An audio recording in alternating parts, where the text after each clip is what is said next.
Doctor Raghu. నేను Dheeran Medicare hospital నుంచి మాట్లాడుతున్నాను. ఎమ్మిగనూరులో ఉందండి.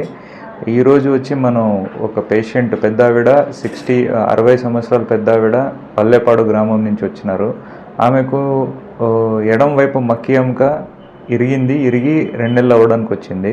2 నెలల నుంచి వచ్చి ఆమె బెడ్ రెస్ట్ మీదే ఉంది. నాటుగడ్డ కట్టించుకుంటున్నారు. తర్వాత 2 నెలల తర్వాత వాళ్ళకి ఏం ఫలితం రాకపోవడం వల్ల మళ్ళీ మా దగ్గర రావడం జరిగింది. చేసినప్పుడు మొత్తం ఆమె వయసు తగ్గినట్టు ఆమెకు కీళ్ళ మార్పిడి ఆపరేషన్, అంటే హెమీ ఆర్థ్రోప్లాస్టీ అంటాం, అంటే సగం మాత్రం జాయింట్ తీసేసి కొత్త జాయింట్ పెట్టినాము. పేషెంట్ అయితే సంతోషంగా ఉంది. ప్రజలకి విజ్ఞప్తి ఏంటంటే, కొద్ది వరకు మీరు ఉన్న ఫెసిలిటీస్ని మన ఆంధ్రప్రదేశ్ ప్రభుత్వం కానీ డాక్టర్ ఎన్టీఆర్ వైద్య సేవ అనే స్కీమ్ ద్వారా మీరందరూ ఫెసిలిటీస్ తీసుకోవాలని చెప్తూ నేను సెలవు తీసుకుంటున్నా. Thank you.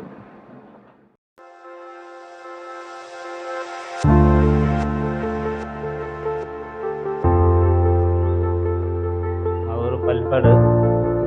మా నెల రోజుల కింద పడినది మా అమ్మ. ట్రీట్మెంట్ కోసం వచ్చినాము. ఆపరేషన్ చేస్తామన్నారు సార్లు.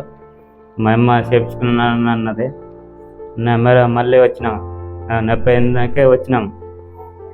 వచ్చింటే చేయించుకుంటానని చెప్పింది. వచ్చి చేసుకున్నారు. మెడికల్ ఆసుపత్రికి వచ్చినాము. మా అమ్మకి బాగా చేసినారు సార్. ఏం పర్లేదు, బాగుందని చెప్పి